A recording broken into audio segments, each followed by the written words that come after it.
덕분에 제가 잘 다녀왔고요. 저는 시차 때문에 지난 주일 예배를 11시 예배가 여기가 저는 5시였어요. 그래서 새벽 5시에 예배를 같이 드렸는데 우리 정혜숙 권사님 기도도 잘 해주셨고 이열 목사님 설교도 잘 해주셨어요. 감사합니다. 성가대도 잘 했어요. 자, 오늘 마태복음 5장 9절 우리 함께 보도록 하겠습니다. 마태복음 5장 9절 같이 합독할까요? 한 절이니까 시작. 화평하게 하는 자들은 복이 있나니 그들이 하나님의 아들이라 일컬음을 받을 것이며. 아멘. 그래요. 화평하게 하는 자. 화평, 평화 같은 뜻이죠. 그렇죠? 평자 보면 평평할 평자죠. 이렇게 기울지 않는 상태, 수평 상태. 화목할 화자. 뭐가 화목하냐? 기울어지지 않은 것. 공평할 때 화목할 수 있는데 불공평하면 마음이 상해서 화목이 깨져요. 그렇잖아요. 집안에도 형제지간에도 같은 직장에서 같이 입사한 신입사원 동료지간에도 뭔가 이렇게 같이 가면 서로 화목한데 이게 좀 언밸런스가 되면 약간 그때부터 심리적으로 불편하기 시작해요. 그러면서 평화가 화평이 깨지는 모습을 이렇게 보게 돼요. 어쨌든 화평하게 하는 자, 평화하게 하는 자 복이 있다. 그들이 하나님의 아들이라 일컬음을 받을 것이다. 이게 수동태 미래형으로 되어 있으니까 지금 당장이 아니고 사실은 미래에 주어지는 하나님의 자녀라고 하는 상징은 무엇이냐? 천국에 간다는 뜻이에요. 그렇죠? 마귀의 자녀라는 뜻은 지옥 간다는 뜻이고 하나님의 자녀라고 하는 뜻은 천국 간다는 뜻이에요. 그러니까 화평하게 하는 자가 천국 간다. 그런데 이렇게 이해하는 것보다는 하나님 나라 가기 위해서 우리가 화평하는 사람, 평화로운 사람이 되어야 된다, 화평하게 만들어야 된다라고 생각하기보다도 이미 구원받았기 때문에 하나님의 자녀 되었기 때문에 우리가 살아가는 삶 동안에 예수 믿기 전에는 화평케 하는 것이 아니라 불화케 하는 자였는데 예수 믿고 구원받고 중생하고 은혜를 입은 이후에 삶은 내가 남들에게 가족에서부터 부부에서부터 친구, 동료, 직장, 교회 공동체 어디 속에서도 내가 화평하게 하는 사람이 되어야 먼저 이미 내가 하나님의 자녀가 되었으니까 그렇죠? 자녀가 되었으니까 되어야 한다. 화평케 하는 자가 되어야 된다.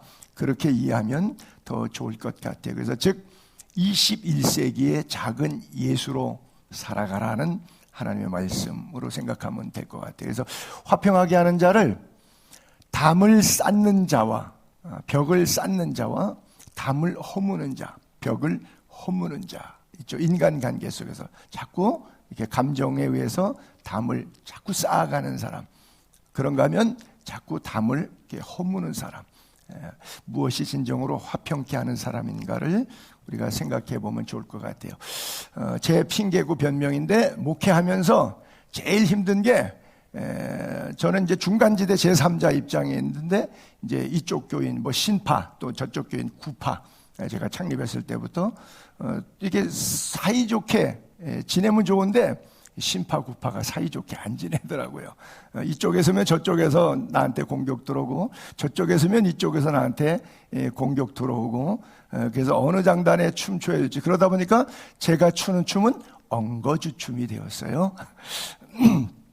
그래, 이 화평케 한다는 것이 쉬운 일은 아닌데 그러나 성경은 엄격하게 너희가 하나님의 자녀라면 구원받은 백성이라면 이렇게 살아야 된다라고 말씀하고 있어요. 근데 사실 성경의 시작 첫 페이지부터 천지 창조를 딱 넘어가면 그 다음에 인간 나오는데 인간이 아담과 하와가 불순종해서 선악과 따먹고 그 자식들이 태어나니까 그 자식들은 첫 자식이 둘째 자식을 때려 죽이고 그래서 가인과 아벨의 살인사건 이후에 오늘도 미사일 폭격 맞아 하마스에서 가자지구에서 죽는 사람들이 우크라이나에서 죽는 사람이 오늘도 수십 명씩 나와요. 지금 이 순간에도 미사일은 떨어져서 피비린내가 나고 있어요. 그러니까 한 번도 멈춘 적이 없어요. 예전에 학창시절에 학교 다닐 때, 중학교 때 들었는지 고등학교 들었는지 국사 시간에 대한민국의 5,000년 역사 가운데 침략을 966회인가를 당했다. 이런 이야기를 학과목 시간에 들은 기억이 나요. 그래서 끊임없이, 그래서 그걸 통계로 내니까 3, 4년에 한 번씩 침략을 당한 민족, 그런 통계치수에 의하면, 그런 이야기도 없지 않아 있어요. 우리나라 전쟁 역사 속에 살아왔다고도 볼 수가 있죠. 참 화평의 시대를, 평화의 시대를 살아가고 싶고 평화의 공간, 평화의 공동체 속에 살고 싶지만 그렇지 못할 때가 참 많아요. 여러분들의 가정은 평화롭습니까? 그렇죠. 가정에도 형제의 난이 있죠. 여러분들이 다니는 회사, 노사분규 있죠. 정치, 여야 대결은 그 일상이 돼가지고 아마 오히려 친하게 지내면 국민들이 좀 어색해할 것 같아요. 그냥 그대로 가십시오. 이렇게 될 것 같아요. 국가마다 국토 전쟁, 무역 전쟁, 인종 차별 전쟁, 미얀마의 로힝야족 같은 것들이 바로 그런 것들이죠. 이런 전쟁은 세계에 도처에 있어요. 그래서 이거 하지 말자고 만든 것이 United Nation, UN이라고 하는 단체인데 UN이 그걸 중재를 못 해내죠. 그래서 각자 자국의 목소리, 북한 대사는 북한의 목소리를 대변하고, 그렇죠? 이스라엘 대사는 또 이스라엘, 이란 대사는 이란의 목소리를 대변하는 것에 불과해서 자기들의 전쟁을 정당화하는 변호의 그런 장이지, 유엔이 아무도 그 누구도 어떤 나라도 평화를 만들지는 못해요. 그러니까 사람들은 근본적으로 평화를 좋아해서 뭔가 시작은 했는데 시간이 지나면서 그것은 다 변질되더라는 얘기죠. 그래서 인간의 평화는 완전한 평화가 없어요. 자, 아브라함의 자손 이삭, 아브라함이 이삭을 낳았지만 사실은 먼저 이스마엘을 낳았어요. 또 이삭이 에서를 낳고 야곱을 낳았는데 야곱은 둘째고 에서는 첫째예요. 이 자식들이 쫙 4,200년 동안 아브라함부터 시작해서 약 4,200년 전 사람입니다. 쫙 흩어져서 지금 살고 있는 것이 850만 명의 이스라엘. 아브라함과 이삭과 야곱과 요셉 계보로 나왔던 그 12지파의 계보들이 약 850만 남아있고 나머지 이스마엘의 후예들, 에돔 족속 에서의 후예들, 이런 족속이 16억이에요. 지금 그거 계속 싸우고 있는 겁니다. 걸프전이니 중동전이니 지금 하마스 이스라엘 전쟁이니 계속 뭐예요? 아브라함 자식 싸움하는 겁니다. 그렇죠? 근데 재미있는 것은 그 사람들의 인사말이죠. 이스라엘 사람들의 인사말은 샬롬, 아랍 사람들의 인사말은 살렘. 다 평화예요. 인사말이 평화예요. 전쟁 지긋지긋하다는 거예요. 이제서 인사말 속에서도 화평하자, 평화합시다. 그리고 인사하지만 한 번도 멈춘 적이 없어요. 그래서 인간은 죄성 때문에 가장 큰 두 가지 문제를 짚으면 하나는 사탄의 이간질이 영적인 싸움이 있는 것 내재되어 있고요. 거기에 이제 인간이 왜 반응을 하느냐 하면 내 안에 죄성이 있어서 그래요. 내가 죄가 없으면 사탄이 꼬셔도 안 넘어가요. 근데 사탄이 꼬셔도 넘어가는 이유는 내가 죄성이 있기 때문에 그래요. 그래서 두 가지, 사탄의 이간질과 내 속에 있는 죄성이 바로 평화롭게 살고 싶은 마음은 희망사항이 되고 실제적으로는 늘 불화하고 살게 되어 있는 것이 인간의 구조입니다. 고대 그리스 지방에서는 평화라고 하는 단어는 나약한 사람들이 살려달라는 부르짖음 정도로 이해했어요. 왜냐하면 무력전쟁으로 도시국가를 세워서 국토를 확장하고 노예를 잡아서 노동력을 착취해서 자기는 편안히 앉아서 먹고 마시고 그렇게 살아야지 인생이 편안한 삶이니까. 그렇죠? 바로 그러다 보니까 평화라는 것은 나약한 사람들의 이야기지 무조건 전쟁에서 다 뺏는 것이 강자, 양육, 강식의 원리다. 이렇게 생각했어요. 지금도 그 원리의 생각은 거의 맞습니다. 왜냐하면 우리가 예를 들어서 남북 관계가 있는데 북한보다 군사력이 강하면 북한이 안 쳐들어올 거예요. 왜? 못 쳐들어오니까. 근데 우리가 북한 딱 봤을 때 잼도 안 돼. 그냥 한 달만 전쟁하면 다 먹을 것 같아. 그런 통계가 딱 나와 있다. 군사력과 경제력. 그러면 북한이 내일이라도 내려와요. 안 내려올 이유는 하나도 없어요. 조금 정치적으로 약간 이상한 이야기이긴 하지만 미군이 갖고 있는 군사력을 빼버리면 남한만 대고 싸우면 우리가 탱크, 비행기, 군사력, 우리는 뭐 60만 대군인데 저기는 125만 명의 군인을 갖고 있어요. 우리보다 2배가 더 많아요. 그렇죠? 우리는 GNP 대비 전체 국가 예산의 10%도 안 되는데 저기는 65%가 군사비예요. 전체 나라 돈에. 그러면 싸우면 누가 이기겠어요? 그렇죠? 그러니까 갖는 생각이 그들보다 힘이 더 세야지 평화가 유지되지, 그들보다 힘이 약하면 평화가 유지되지 않는다. 2800년 전에 시작됐던 그리스 고대 도시 국가들의 사람들의 생각이나 오늘 21세기를 살아가는 우리들의 생각이나 변함이 없어요. 내가 세야 살지, 내가 약하면 죽는다. 결국은 한쪽은 반드시 기울게 되어 있어요. 수평이 평화인데 수평이 되지 않는 그런 시대 속에서 우리가 살고 있어요. 그럼에도 불구하고 성경은 강력하게 우리에게 너가 기울어진 상황 속에서라도 기울어져 망하는 한이 있더라도 화평해야 된다. 평화해야 된다.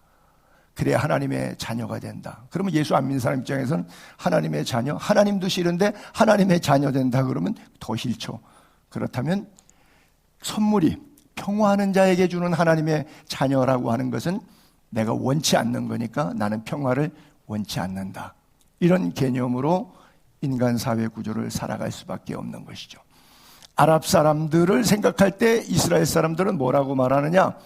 아랍 사람들 보는 눈은 다 테러리스트. 이렇게 생각해요. 근데 아랍 사람들이 이스라엘 사람들을 뭐라고 부릅니까? 시오니스트. 그들이 아랍 사람이 갖고 있는 시오니스트라고 하는 개념은 시온으로 옛날 아브라함 우리 조상의 땅으로 돌아가자. 그래서 갑자기 1948년도에 독립을 시작해갖고 헤체르라고 하는 사람에 의해서 시온주의 운동을 일으켜서 무력으로 모세 다얀이라고 하는 사람이 6일 동안 그냥 시나이 반도 먹고 골란 고원 먹고 요단 서안 먹고 그냥 유대인들 살던 땅이 아닌데 팔레스타인들이 살던 땅에 유대인들이 갑자기 들어와서 전쟁으로 다 그 사람들 죽여버리고 쫓아내버리고 여기는 우리 땅이야. 왜? 아브라함이 하나님이 우리에게 주신 땅이야. 그리고 땅을 덜커덕 차지하고 앉았으니까 2000년 동안 그 땅에 살던 사람들이 헐 이렇게 된 거죠. 그러니까 시온으로 돌아가자. 시온의 영광을 회복하자. 우리는 기독교인들이니까 하도 좋은 개념으로 이해해가지고 우리는 이스라엘의 어떤 정서를 좀 동정하는 그런 편이지만 아랍 사람 입장에서는 시오니스트 그러면 이건 무력으로 침공해서 아주 피 흘리기를 좋아하는 최악의 인류의 집단 가운데 최악의 집단이 시오니스트예요. 그래서 이건 욕입니다. 우리에게서는 시오니스트라고 하는 단어가 별로 개념이 나쁘게 안 들리는데 16억 아랍 사람들에게는 우리가 혹시 아랍 사람들 테러리스트라고 IS 이런 사람으로 생각하는 것보다 그들은 더 나쁘게 생각해. 왜? 2000년 동안 내가 살던 땅인데 내 집인데 우리 부모님들을 전부 다 총칼로 때려 죽여버리고 피 흘리게 하고 자기가 이게 옛날에 우리 땅이었다고 그러고 살고 있으니까. 그래서 서로 살렘, 샬롬이라고 말하지만 이 문제는 영원히 해결되지 않을 거고 주님이 올 때까지 해결되지 않을 거예요. 왜요? 둘 다 예수를 안 믿어. 그들이 예수만 믿으면 아랍 사람도 유대인도 예수만 믿으면 더불어 살 텐데 좁은 땅이지만 우리 함께 살자. 구약의 아브라함, 신약의 예수 그리스도를 믿으면 극동 아시아, 코레아, 한국 사람들도 아브라함의 자손이 되고 아랍 사람도 예수 믿으면 아브라함의 자손이 되는 거기 때문에 우리가 같은 땅에서 이 지구에서 더불어 살자. 같이 동업하고 파트너십을 가지고 그렇게 살겠죠. 왜? 예수 믿으면 예수님은 그렇게 명령하시니까 그 명령에 순종해서 살겠죠. 근데 둘 다 예수를 안 믿으니까 그렇게 살 수 없는 거죠. 그와 같이 오늘도 우리 안에 예수가 있으면 여러분들의 가정 공동체 속에서 평화가 가능하고, 여러분 안에 예수가 없으면 그거는 이론에 불과하지 실제가 아닙니다. 그러나 이 평화라고 하는 단어, 샬롬이라고 하는 구약의 이스라엘 언어나 신약의 에이레네라고 불리워지는 평화라고 인 단어는 속에 뭐가 내재되어 있냐면 구속, 구원, 속죄라고 하는 것이 내재되어 있어요. 어차피 우리는 죄로 말미암아 죽을 수밖에 없는 죄인인데 우리를 끌어올리셔서 하나님의 자녀로 만들어 주셔야 진정한 평화가 있어요. 구약의 사사 가운데 그 유명한 기드온 300명으로 12만 5천 명을 450대 1의 전투로 승리했던 사람이죠.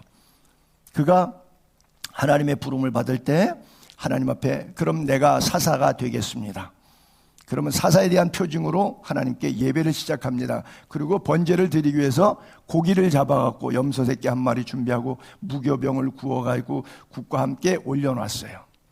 그랬더니 여호와의 사자가 지팡이를 댑니다.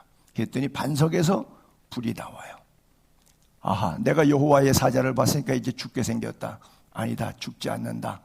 그 말씀을 듣고 그 장소를 일컬어서 최초에 여러분들이 여호와 샬롬이라고 하는 단어를 들어보니까 여호와 하나님은 평강의 하나님이시다는 데 여호와 샬롬, 그 단어를 기드온이 그때 한 겁니다. 기드온이 가서 염소 새끼 하나 준비하고 가루 한 에바로 무교병 만들어 고기를 수쿨에 담고 국 양푼에 담고 상수리 나무 아래 여호와의 사자에게로 갖다 드렸더니 여호와의 사자가 손에 잡은 지팡이 끝을 내밀어 고기와 무교병에 대니 불이 바위에서 나와 고기와 무교병을 살랐고 여호와의 사자는 떠나서 보이지 않더라. 기드온이 여호와를 위하여 거기서 제단을 쌓고 그 이름을 여호와는 평강이시다, 화평이시다, 평화이시다 이렇게 불렀다는 거예요. 그 유명한 여호와 샬롬이 바로 여기서 나와요. 거기에 핵심을 21절을 잘 보세요. 왜 그렇게 불렀느냐, 그런 마음이 왜 생겼냐면 여호와의 사자가 손에 잡은 지팡이 끝을 내밀어 고기와 무교병에 댔어요. 여러분 상상을, 그림을 생각해 보세요. 그러면 불이 어디서 나와요? 바위에서 나왔죠. 지금 큰 바위 돌덩이에다가 제단 위에다가 재물 올려놓고 그 위에서 여호와의 사자가 이렇게 했죠. 그럼 불이 어디서 나와야 돼요? 지팡이 끝에서 나와야 된다고 생각을 해요. 이게 우리의 상식이에요. 불이 어차피 돌 자체에서 반석에서 올라올 것 같으면 이 쇼는 무슨 의미가 있냐 알 필요가 없죠. 그냥 기도만 하도, 거기다가 고기만 올려놔도 자동적으로 불이 밑에서 올라오게 되어 있다면 여러분의 생각과 하나님의 생각은 달라요. 내 길과 너의 길은 다르다. 근데 다르다는 것을 우리는 전혀 인정하지 못해요. 여기에서 마음의 평화가 깨지는 거예요. 하나님 왜 이렇게 하시는 것이죠?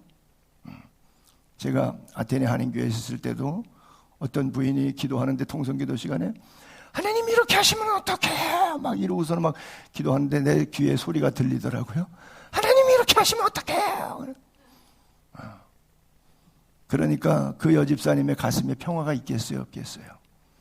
없지. 평화가 없어요. 내 생각과 하나님의 생각 다르고 내 길과 하나님의 길이 다른 것을 인정해야 돼요. 거기에서 깨달은 거예요. 거기에서 깨달은 거예요. 그래서 여러분들이 샬롬의 은혜라고 하는 것은 내 생각을 내려놓고 하나님의 삶의 방식대로 내 생각을 맞출 때, 그렇죠? 우리가 주파수 지금도 그런지 모르겠는데 MBC는 11을 틀어야 되고 KBS는 9를 틀어야 되고 SBS는 5를 틀어야 되고 이 주파수를 맞추지 않는 한 방송 채널이 TV 모니터에 다 들어왔는데도 내가 채널을 거기다가 맞추지 않는 한 그 방송은 청취할 수 없는 것처럼 내가 성경적인 삶으로 내 생각을 계속 갖고 있는 한 하나님의 역사가 나한테서 일어나지 않지만 내가 채널을 말씀으로 성경으로 맞추면 말씀이 내 속에서 역사를 일으킬 수 있어요. 그러면 평화로워요. 그때는 진정한 평화가 있어요. 근데 안 그러면 채널이 안 나오니까 그냥 테레비만, 이놈의 기계는 두들기면 말들더나 그러고서는 그냥 브라운관 깨질 때까지 테레비 두들겨야 되는데 내 손만 아프고 살림살이 깨지고 내 인생 무너지는 거예요. 그게 자기가 살아가는 방식이 옳다고 생각하지만 하나님의 방법은 아니에요. 물론 세상적으로 이렇게 저렇게 한 세상 살다가 죽을 수는 있겠지만 가는 길은 달라요. 그래서 우리가 진정한 여호와 샬롬은 하나님의 생각에 포커스 온 시키는 거예요. 이 땅에 주님은 평화의 왕으로 오셨는데 주님께서 이렇게 설교하십니다. 평안을 너희에게 끼치노니 곧 나의 평안을 너희에게 주노라. 예수 그리스도께서 우리에게 주시는 평안은 세상이 주는 것, 물질이, 명예가, 권세가 세상이 주는 것하고 같은 그런 종류의 평안이 아니에요. 그래서 너희는 마음에 근심도 말고 두려워하지 말라. 세상이 주는 평안은 가짜이기 때문에 돈이 많이 들어왔어요. 그러면 돈이 많으면 뭐가 많을까요? 근심이 많죠. 염려가 많죠. 두려움이 많죠. 여러분이 별로 돈이 없어 보셔가지고 잘 모르시겠지만 돈 많아 보세요. 근심투성입니다. 두려움투성입니다. 이거 날아갈까봐. 너무 그렇게 돈 좋아하지 마세요. 주님의 참된 평안이 여러분에게 있게 되기를 바랍니다. 주님의 평안이 있으면, 물질이 있으면 하나님의 것, 없어도 하나님의 은혜로 살아갑니다. 그렇죠? 이 강력한 믿음이 여러분 가슴에 있기를 바랍니다. 그래요. 구원과 은혜는 공짜예요. 그렇죠? 그러나 중요한 것은 여러분들이 믿음으로 반응해야 여러분의 소유가 될 수가 있어요. 여러분들이 어떻게 구원받았어요? 뭐 하셔서 구원받으셨어요? 아니요. 여러분 죄악 가운데 노출되어 있을 때, 우리가 하나님과 원수되어 있을 때, 잘못하고 있을 때, 범죄하고 타락하고 있을 때 하나님과 원수되어 있을 그 상태에서 구원받았어요. 그의 아들을 죽으심으로, 예수 그리스도의 죽으심, 십자가로 구원받은 거예요. 하나님과 화목하게 됐어요. 첫째, 하나님과 화목하게 되었어요. 화목하게 된 자로 더욱 그의 살아나심으로 말미암아 십자가로 화목하게 되고 부활로 구원을 받았다, 이렇게 써 있어요. 11절. 그뿐 아니라 이제 우리로 화목하게 하신 우리 주 예수 그리스도로 말미암아 하나님 안에서 또한 즐거워하느니라. 참된 평안의 기쁨은 어디 안에 있다고요? 하나님 안에. 주님께서 평안을 너희에게 준다. 그런 그 평안이 하나님이 주시는 위로부터 내리는 평안인 것을 믿으시기 바랍니다.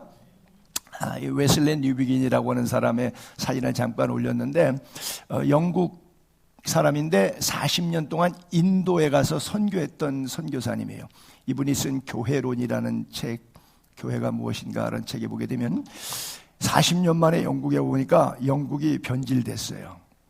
그 이유를 두 가지로 했는데, 하나는 물질이 팽배해지다 보니까 세속화가 들어왔다는 거예요. 교회가 영적이지 않고 물질적이야, 상당히.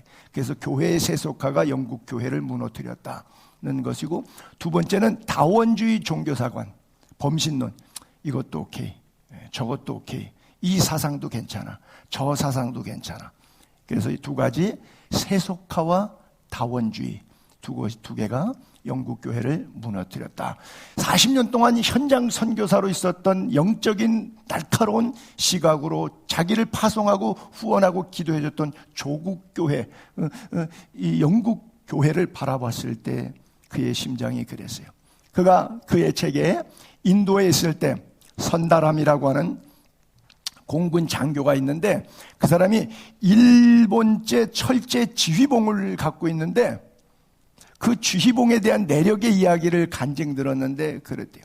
일본이 인도까지 점령을 했습니다. 그래서 자기 사무실에 들어와서 점령해서 이제 포로로 붙잡혀서 총살시키거나 뭐 이제 전쟁포로가 되는 입장인데, 이 선다람이라고 하는 일본 공군 장교의 책상 위에 성경책이 놓여져 있었어요. 그게 물론 타미로 성경이니까, 그 민족의 타미로 성경이니까 일본 장교가 봤을 때 뭔지는 모르죠. 내용은 모르는데 딱 보니까 성경책 같아. 그래서 일본 장교가 자기 손바닥에다가 십자가를 이렇게 걷는데, 이 선다람이 생각해 보니까 너 기독교인이냐라고 묻는 것 같으대요. 그래서 자기 손바닥에도 맞다고 기독교인이라고 그렇게 그렸대요. 그랬더니 일본 장교가 손을 이렇게 벌리더니 뭐라고 말하는데 못 알아듣는데, 아마 나도 기독교인이다, 십자가로 몸을 이렇게 표현하더래요. 그러더니 성경책 보고 십자가 그랬더니 그냥 석방시키는데 기념품으로 일본 장교가 갖고 있던 철제 지휘봉을 주더라는 거예요. 그래서 그 지휘봉을 가지고 선다람이 어딜 가든지 내가 십자가의 사랑이 국경을 넘고 전쟁 중에도 하나님의 사랑이 이렇게 부음바 되더라 라고 하는. 나중에 기회가 되면 여러분들이 크리스마스 선물이라고 하는 2차 대전 당시에 독일군하고 프랑스군하고 싸우는데 24일 날 밤에 캐롤을 독일 쪽에서 부르기 시작하니까 프랑스 군인들도 맛캐롤을 불러서 참호에서 다 나와갖고 한 자리에서 모여서 서로 고기 구워 먹고 파티하고 했던 그런 실화 이야기가 있어요. 전쟁 중에 크리스마스 선물이라고 하는 영화가 있는데 하여간 나중에 한번 보실 수 있으면 보세요. 그래요. 우리 구원을 새롭게 하신 하나님의 이유는 뭐냐? 우리에게 그렇게 구원하신 이유는 첫째는 하나님 사랑, 둘째는 이웃 사랑 실천하라고 하는 거예요. 그래서 화목, 화평, 평화. 그런즉 누구든지 그리스도 안에 있으면, 예수 믿으면 새로운 피조물이에요. 이전 것은 다 지나갔어요. 보라, new one, 새 것이 되었어요. 모든 것이 하나님께로부터 났어요. 그리스도로 말미암아 첫 번째는 우리를 자기와 화목하게 해서 하나님과 나 사이 깨진 관계 화목하게 됐어요. 그리고 두 번째는 하나님과 화목하게 됐으니까 이 화목의 복음을 전해라. 우리에게 화목하는 직분을 맡겼어요. 목사, 장로, 권사, 집사, 이 직분이 뭐냐? 내가 하나님 앞에 화목해서 받은 직분이에요. 그러면 화목해 하는 데 쓰는 직분이 이거예요. 그렇죠? 이게 계급이 아니에요. 19절도 똑같은 얘기 반복해요. 곧 하나님께서 그리스도 안에서 첫 번째 세상을 자기와 화목하게 했어요. 죄 문제 해결했어요. 이 세상 죄를. 세상을 이처럼 사랑하셨어요. 그리고 죄를 그들에게 돌리지 않고 지옥 가게 내버려두지 않고 구원하셔서 화목하게 하는 말씀을 우리에게 부탁하셨어요. 주님이 우리에게 뭘 부탁하셨어요? 이 복음 전해달라고. 화목의 복음. 첫째는 하나님과의 화목, 둘째는 인간 사이에 하나님을 모르는 자들에게 복음을 전하는 화목. 제가 개인적인 사진을 좀 잠깐 올려볼 텐데, 저희 어머님이 은퇴 직전에 저 충남 홍성군 금화면 장성리라 그랬잖아요. 장성교회에 계실 때 모습인데, 어머님이 2장의 유언을 남기셨어요. 여기 이제 1번부터 5번까지 이렇게 쓰시고 뒤에는 6번, 7번하고 맨 밑에 글을 좀 남기셨는데 1번부터 5번까지의 내용 중에 여기 글이 좀 여러분들이 잘 안 보일 것 같은데 제가 그냥 읽으면 이런 거예요. 윗부분은 영적인 유언이에요. 이런 내용이에요.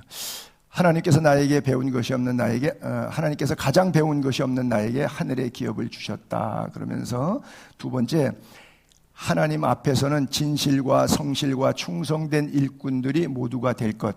이렇게 쓰시고, 세 번째는 하나님의 마음에 합한 자들이 모두 될 것. 네 번째는 하나님의 일꾼들은 양들에게 때를 따라 양식을 나누어 줄 수 있는 지혜로운 청지기들이 모두 될 것. 다섯 번째는 하나님 앞에서는 믿음에는 백절불구, 신앙에는 7전8기가 모두 될 것. 엄마는 이 신앙의 절개로 연단을 이겼다. 여섯 번째, 주님 오시는 날까지는 6남매 자녀손들은 신앙의 정절을 끝까지 변하지 말고 잘 지켜서 승리의 면류관을 쓰기까지 다름질을 모두 잘할 것. 이렇게 쓰시고, 일곱 번째로 성경 구절을 하나 남기셨는데, 그리고 나서 뒷장의 끝부분에 전부 다 보게 되면 하나님 이게 유언장에 이렇게 써 있어요. 그리고 나서 맨 밑에 가정적인 유언인데 쭉 쓰시고 나서 제일 밑에 줄만 이렇게 쭉 보면 뭐라고 써 있냐면, 너희 6남매들은 옳고 그름을 따지지 말고 서로 이해하면서 화목을 만들어 가면서 살기를 엄마가 유언으로 이야기를 말한다. 그런데 여기 키워드가 화목이에요. 그래서 사실 제가 오늘 이것을 좀 인용했는데, 그냥 어떤 손영삼 목사의 엄마 이야기라고 이렇게 생각하지 말고 1926년생인데 만 90 생일 다음 날 돌아가신 예수 믿던 한 여인의 생애 가운데 그 여인이 자기 후손들에게 남기고 싶었던 이야기가 무엇인가 하는 예화로 여러분들이 생각하면서 들어주시면 좋을 것 같아요. 집에 가셔서 유언장을 한번 써보세요. 우리 어머님은 계속 유언장에 돈은 어디 있다, 땅은 어디 있다, 이거는 둘째 줘라, 이건 셋째 줘라. 우리 어머님이 들으시기에 좀 민망하시겠지만 10원도 유산, 땅 한 평도 유산 남기신 게 없어요. 우리 6남매에게 다 무엇만 줬냐? 영적인 믿음의 유산 주었어요. 여러분, 가장 위대한 선물이 믿음입니다. 돈이 최고지라고 생각하는 분에게 이렇게 얘기해봐야 말이 씨가 안 막혀서 답답하긴 한데, 그래도 땅 한 평 남겨주는 게 좋지, 그래도 아파트 하나 물려주고 돌아가시면 좋지라고 생각할 텐데, 죄송합니다만 그래서 가정 형제지간에 어려움을 겪는 2남매, 3남매, 4남매, 6남매 전부 다 왕래도 안 합니다. 얼굴도 안 봐. 많아요. 뭐 여러분들 가정 가운데도 있을 수도 있어요. 네. 근데 우리 6남매는 싸울 일이 없어. 땅 한 평이 없어가지고 싸울 일이 없어. 그리고 남는 건 뭐야? 가슴이 먹먹해. 가정 예배할 때마다 애들 이름 불러가면서 눈물로 기도했던 그 어머님의 눈물. 우리 어머님의 성경책은 다 눅눅해요. 하도 울어가지고 습자지가 눅눅해. 겉에도 나달나달하시고. 한국에 잠깐 나오셨을 때 신약을 다 쓰셨어요. 그 노트가 이렇게 있어요. 그 다음에 구약을 시편을 쓰시다가 시편 완성하고 다른 책 쓰시다가 돌아가셨어요. 그래서 80이 넘어서 저희 어머님은 초등학교도 못 나오셨어요. 1926년생이니까 일제시대 태어나셨는데 위로 오빠가 넷 있는데 막내딸인데 너 계집아이는 글 배우는 게, 저희 외할머니, 외할아버지가 그러신 거죠. 계집아이는 글 배우면 못 쓴다고, 뻘찌된다고. 그래서 학교를 안 보내셔갖고 초등학교도 못 나오신 분이신데 기도하는 가운데 성경 읽고 주님께 바친 눈물이라고 일생을 간증집을 책으로도 내셨고, 이렇게 남은 자녀들에게 살아생전에 정신 멀쩡하셔가지고 유언을 남기셨어요. 7가지 부탁 남기셨어. 여러분 이제 집에 가서 유언장을 한번 미리 써보세요. 자녀에게 내가 내일이라도 하나님 나라 간다면 내 자식들은 이 땅에서의 삶을 어떻게 살면 좋을까를 고민하면서 다른 거 물려주기보다 내가 믿음을 물려줘야 되겠다. 그러려면 여러분 믿음이 좋아야지. 여러분 믿음 본받기 싫어하는 자녀가 있으면 안 돼. 아유, 나 우리 엄마 아빠처럼 믿음, 그렇게 날라리 신앙 가지면 안 돼. 나 그런 믿음 가지고 싶지 않아 하는 삶을 살면 안 되죠. 정말 하나님과 사람 앞에 부끄럽지 않은 그런 멋진 인생을 살고 자녀에게 멋진 유언 남길 수 있게 되기를 바랍니다. 그래요. 인간은 죄성이 있어서 끊임없이 옳고 그름 때문에 분쟁과 분열을 일으켜요. 그렇죠? 세상은 피스메이커가 있고 트러블 메이커가 있어요. 그렇죠? 둘 중에 하나일 거예요. 아마 예수 안 믿는 사람들은 트러블 메이커, 어디를 가든지 트러블 메이커일 거고, 예수 믿는 사람은 어디를 가든지 하나님의 자녀는 평화롭게 사는 사람이고 평화를 만드는 사람이니까요. 이렇게 생각하시면 돼요. 은혜가 있다 없다는 내 안에서 스스로 자기 점검할 때 신앙적으로 은혜가 있다 없다. 남의 눈에 들보는 보이는데 남의 눈에 티끌은 보이는데 내 눈에 들보는 안 보여. 은혜가 없어서 그래.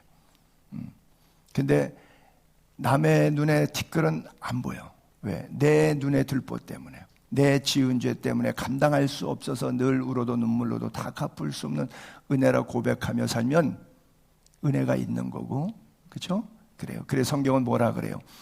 어찌하여 형제 눈 속에 있는 티는 보는데 내 눈 속에 있는 들보는 깨닫지 못하느냐. 보라, 내 눈 속에 들보가 있는데 어찌하여 형제에게 말하기를 나로 내 눈 속에 있는 티를 빼게 하라 하겠느냐. 외식하는 자여, 먼저 내 눈 속에 들보를 빼어라. 그 후에야 밝히 볼 수 있다. 그래야 형제의 눈 속에서 티를 빼라고 얘기해도 상대가 감동을 받고 나의 삶 때문에 내 말이 먹히지. 그렇죠? 손영삼 목사의 메시지가, 사후 준비에 대한 강력한 메시지가 왜 안 먹히느냐? 여러분들이 볼 때 제가 들보가 많은 인간이니까 너나 잘하세요. 뭐 이렇게 되니까 교인들이 안 고치는 거죠. 제가 여러분들에게 삶이 자체가 돈 쓰는 것, 시간 쓰는 것, 삶이 감동이 되면 여러분들이 제 설교에 그냥 꾹뻑 죽어서 그래, 우리 목사님처럼 살아야 돼. 사도 바울은 그랬잖아요.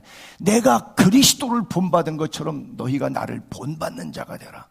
근데 손 목사는 그렇게 설교를 못하니까 교인들이 너나 잘하세요 그러는 거예요. 그렇죠?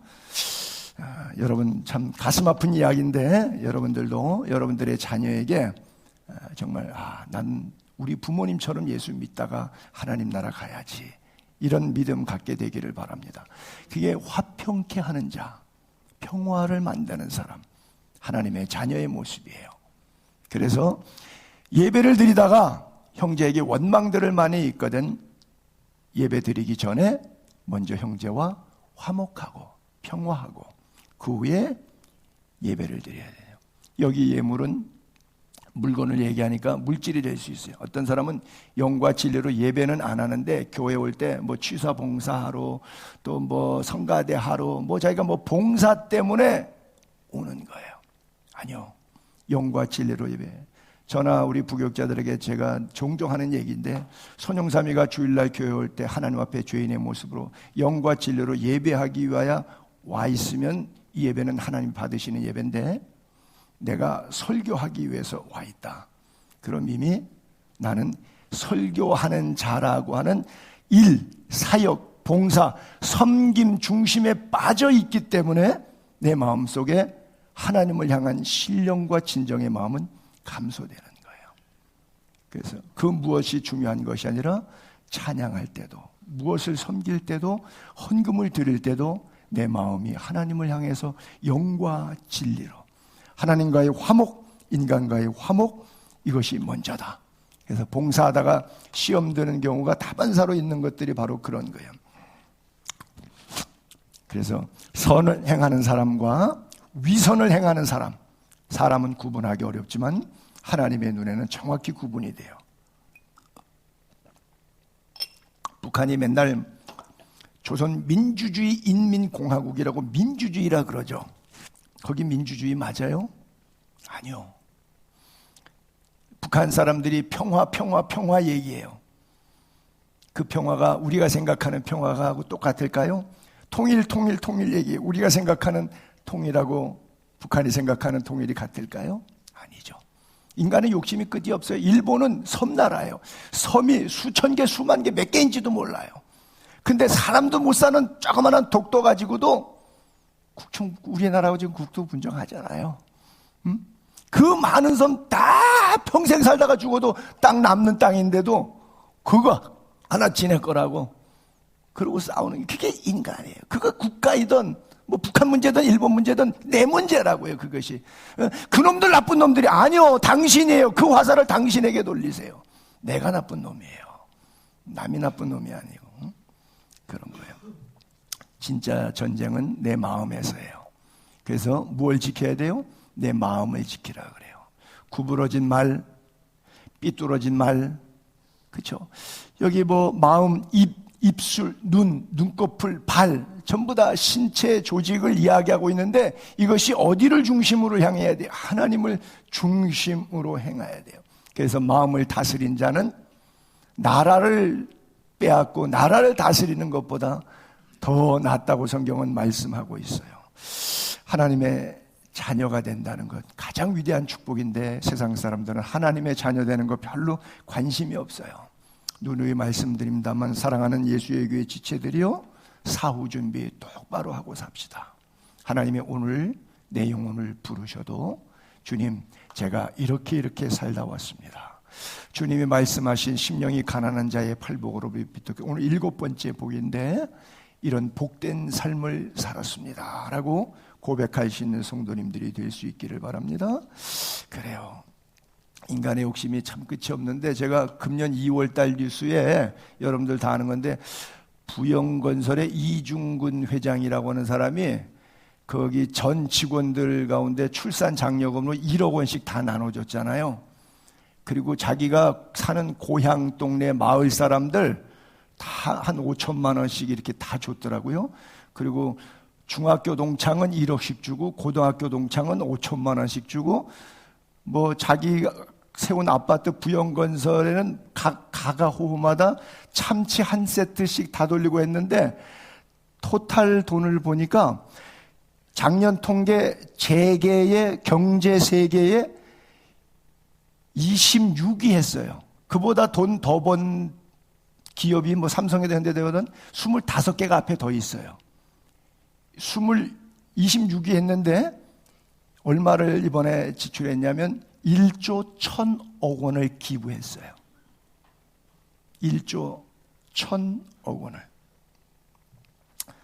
이 얘기를 하다가 누가 돈 많은 부자인데 그분이 그러더라고요. 야, 나도 그 마을 사람이었으면 좋겠다 그러더라고요. 그래서 제가 살짝 경악을 했어요. 이런 얘기를 들으면 아, 나도 이런 사람이 되고 싶다. 이렇게 생각이 가야지 어떻게 혜택을 받는 사람이 되고 싶다.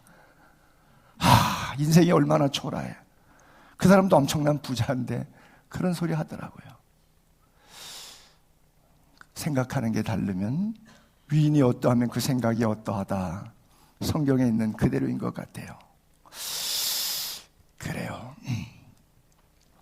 화평의 원리, 다툼이나 허용으로 하지 말고 어떤 마음? 겸손한 마음. 나보다 다른 분이 낫다. 그렇죠? 이것이 무슨 마음이에요? 그리스도 예수의 마음이에요. 그래서 화평하게 하는 사람들은 화평을 심었기 때문에 어떤 열매가 맺히느냐? 의의 열매가 맺히도록 되어 있어요. 그래요. 사람은 선을 행할 능력이 없습니다. 우리가 의왕하고 태어나서 육은 부모로부터 땅에서 났어요.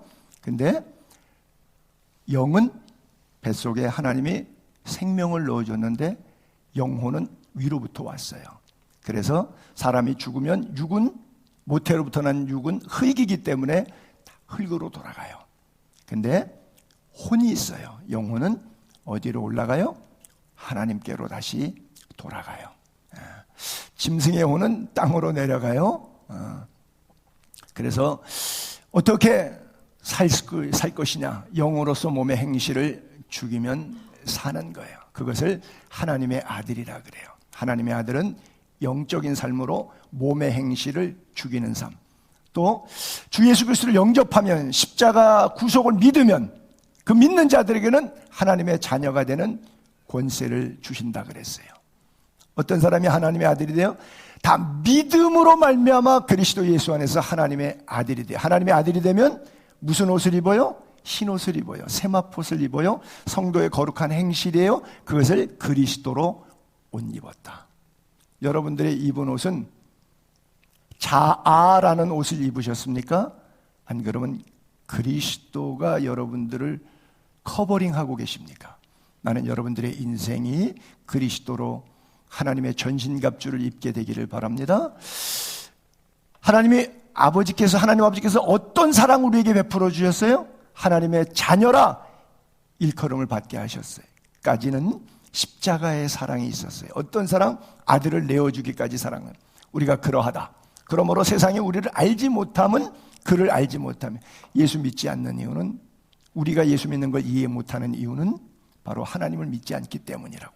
사랑하는 자들아 우리가 지금은 하나님의 자녀라. 이게 예수 믿고 구원받았잖아요.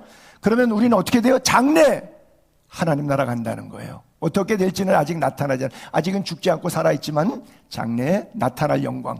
그가 나타나시면 예수께서 오시면 우리가 그와 같을 줄 예수님하고 똑같이 되는 거예요. 그의 참모습 그대로 볼 것이기 때문에 순식간에 홀인이 다 변화하리니 주 안에서 죽은 자들이 살아남은 우리도 공중으로 끌어올려 주를 영접하게 된다. 그래서 3절 주를 향하여 이 소망을 가진 자마다 그의 깨끗하심과 예수 그리스도가 깨끗한 것처럼 내가 거룩하니 너희도 거룩하라 말씀하신 것처럼 자기의 신앙생활을 깨끗하게 한다. 여러분들이 각자 자기의 신앙을 한번 점검해 볼 수 있기를 바랍니다. 내가 신앙생활을 참 깨끗하게 하고 있는가? 좀 표현이 그런데 더럽게 하고 있는가? 이스라엘아 너를 지으시니가 말씀하시느니라.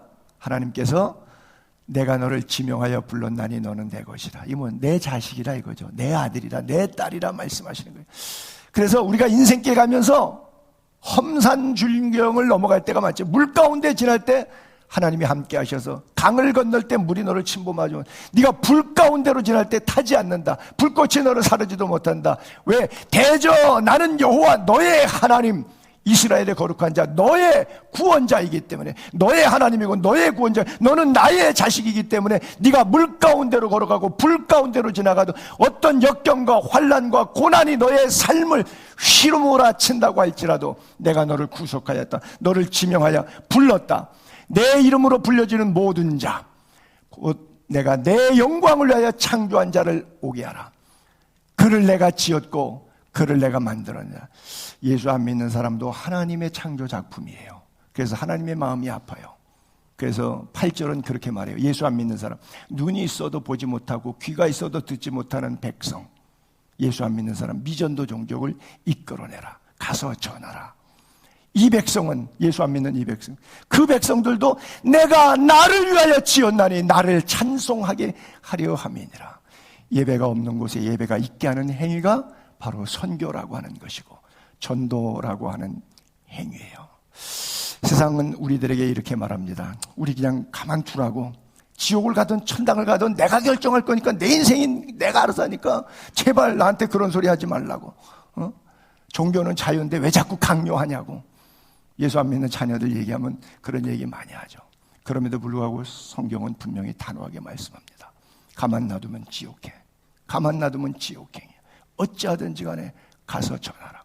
성령이 감동하시면 그 마음을 열어서 생전 강팍해서 믿지 않을 것 같은 사람이 오히려 전도자로 변하는 경우가 있어요. 왜? 예수 믿고 한번 뒤집어지면 예수 믿기 전의 삶을 회복하고 싶은 영적인 욕심이 그로 하여금 더 강력하게 예수를 믿게 만들어요. 그래서 알았어요, 다음에 갈게요, 다음에 갈게요. 이 사람들은 평생 안 믿다가 지옥 갈 가능성이 상당히 높은데, 굉장히 반대하던 사람은 계속해서 두드리면 언젠가 탁 깨지면, 쉽게 깨지고 또 깨지면 예수를 너무 잘 믿어요. 왜? 자기 지은 죄가 생각나서 예수 믿으면서 웬만한 문제가 시험이 안 되는데, 저처럼 모태신앙, 목회자 자녀, 어려서부터 신앙의 뿌리가 자른 사람들은 죄를 짓고도 죄의 마음이 다 안 돼. 그냥 날마다 교회 가서 또 뭐 한 시쯤은 되나, 이런 식으로 한다고. 그래서 참 모태신앙이 더 무서운 거예요. 자, 말씀 마지막으로 우리가 이거 같이 한번 읽고 기도할게요. 우리 합독할 거예요. 지금부터 약 700년 전에 13세기에 이태리 로마에 한 150km 가면 아시시라고 하는 수도원이 있는데, 그걸 세운 프랜시스라고 하는 성경인데, 이 양반이 엄청 부자예요. 근데 전 재산을 가난한 사람에서 다 투자하고 헌신하고 수도원에 가서 공동체 생활하면서 영성 훈련하고 그렇게 사람들을 모아갔어요. 그런데 이 친구는, 프랜시스는 대자연 속에서 새하고도 모아서 새들아 와라 그러고 새하고도 찬송 가르쳐주고 새들에게도 설교했던 사람이에요. 아주 멋쟁이인데, 우리가 그의 노래로도 나와 있는데, 그의 시를, 그의 신앙 고백을 같이 우리의 고백으로 담아서 낭독해 보겠습니다. 시작. 주여 나를 평화의 도구로 써주소서. 미움이 있는 곳에 사랑을, 다툼이 있는 곳에 용서를, 분열이 있는 곳에 일치를, 의심이 있는 곳에 믿음을, 오류가 있는 곳에 진리를, 절망이 있는 곳에 희망을, 어둠이 있는 곳에 광명을, 슬픔이 있는 곳에 기쁨을 심게 하소서. 위로받기보다는 위로하며, 이해받기보다는 이해하며, 사랑받기보다는 사랑하게 하소서. 우리는 줌으로써 받고 용서함으로써 용서받으며 자기를 버리고 죽음으로써 영생을 얻기 때문입니다. 주여 나를 평화의 도구로 써주소서.